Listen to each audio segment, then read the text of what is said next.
Advocate M R. Abhilash ഇപ്പോൾ telephone ലൈനിലുണ്ട്. Advocate M R. Abhilash, കേജ്രിവാളിനെ സംബന്ധിച്ച്, ആപ്പിനെ സംബന്ധിച്ച് ഇനി നിയമപരമായ സാധ്യതകൾ എന്താണ്?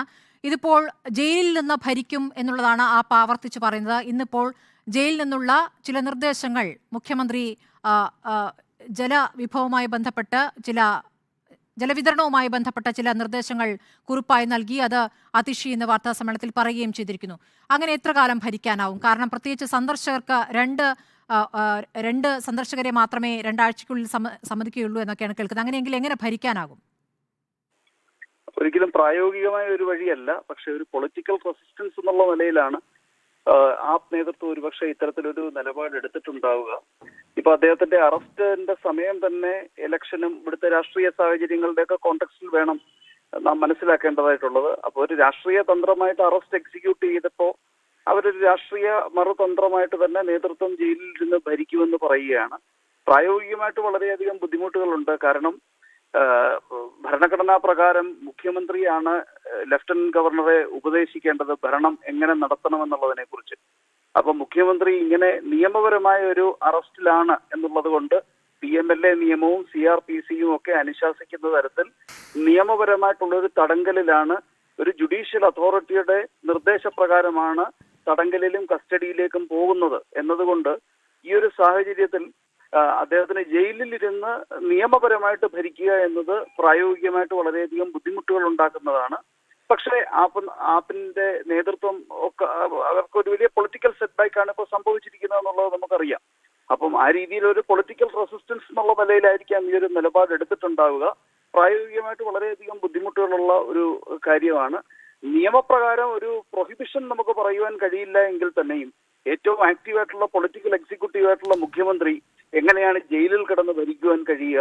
അപ്പം നമുക്ക് കാത്തിരുന്ന് കാണണം എങ്ങനെ സാഹചര്യം ഇവോൾവ് ചെയ്ത് വരും എന്നുള്ളത്. ഇത് ഈ വീഡിയോ കോൺഫറൻസിംഗ് വഴിയൊക്കെ ഭരിക്കാൻ കഴിയുമെന്ന് പറയുന്നു. പക്ഷെ അതിനും ജയിൽ അധികൃതരുടെ അനുമതി വേണം. ജയിൽ അധികൃതരുടെ അനുമതിക്കൊക്കെ ഇനി സാധ്യത കുറയുകയല്ലേ?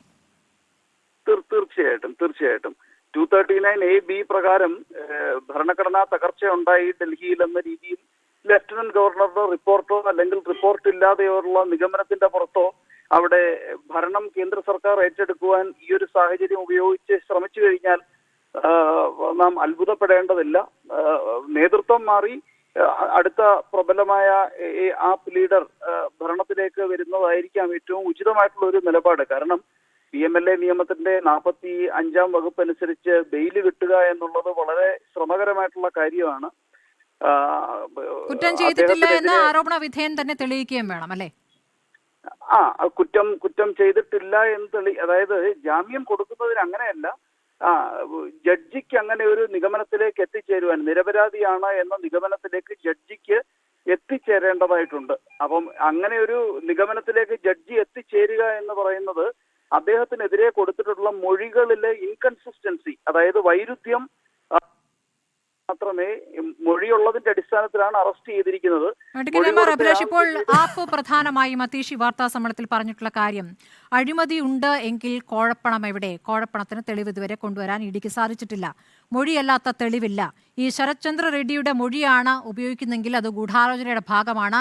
ഈ ശരത് ചന്ദ്ര റെഡ്ഡി എങ്ങനെയൊക്കെയാണ് പിന്നീട് മൊഴി മാറ്റിയത്, മാപ്പ് സാക്ഷിയായത്, പിന്നീട് ഇലക്ട്രൽ ബോണ്ട് വാങ്ങിയത്, ഇതൊക്കെയുള്ള പ്രധാനപ്പെട്ട തെളിവുകളായി ആപ്പ് പറയുന്നു. അത് എത്രത്തോളം കോടതിയിൽ നിലനിൽക്കുന്ന ശക്തമായ തെളിവുകളാണ്?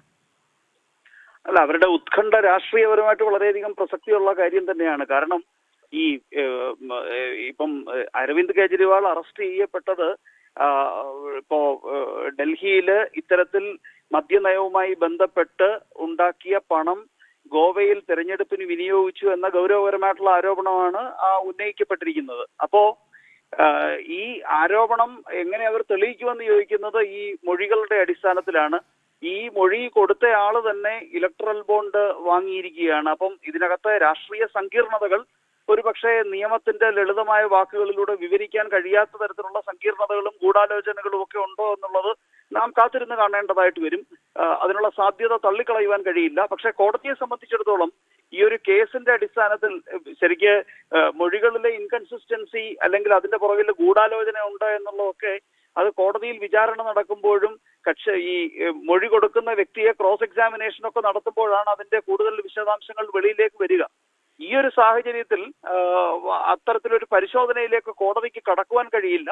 പക്ഷേ നിരവധി കേസുകളിൽ ഡൽഹി ഹൈക്കോടതി ഉൾപ്പെടെ PMLA നിയമത്തിന്റെ വെളിച്ചത്തിൽ ജാമ്യം കൊടുത്തിട്ടുണ്ട്. എന്തിന്റെ അടിസ്ഥാനത്തിൽ?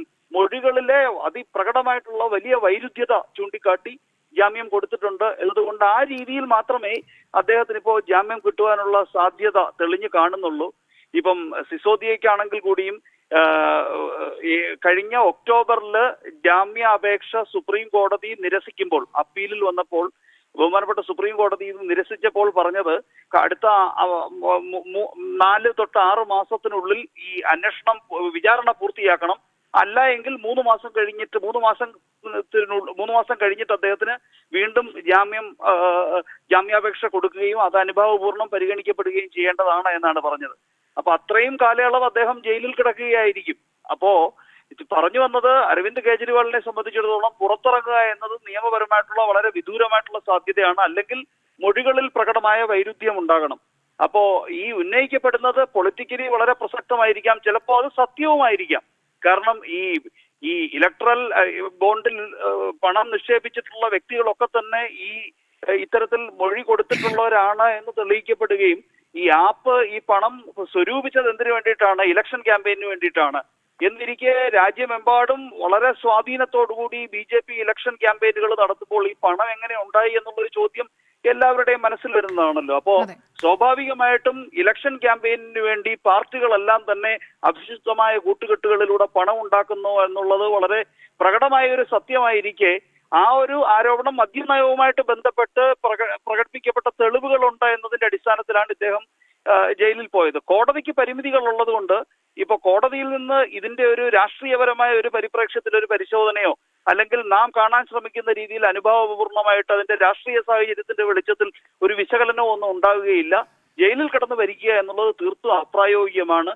ഒരു നീണ്ട ജയിൽവാസം തന്നെയാണ് അദ്ദേഹത്തിന് ഇനിയിപ്പോ നമുക്ക് ഈ ഒരു അവസരത്തിൽ കാണാൻ കഴിയുക. അല്ലെങ്കിൽ മൊഴികളുടെ വൈരുദ്ധ്യത്തിന്റെ അടിസ്ഥാനത്തിൽ അദ്ദേഹത്തിന്റെ ജാമ്യാപേക്ഷ പരിഗണിക്കപ്പെടുകയുണ്ടാകണം. ശരി, പ്രതിപക്ഷത്തെ സംബന്ധിച്ച് ആശങ്കയുണ്ടാക്കുന്ന കാര്യങ്ങൾ തന്നെയാണ് ഇപ്പോൾ അഡ്വക്കേറ്റ് MR അഭിലാഷ് പറഞ്ഞത്.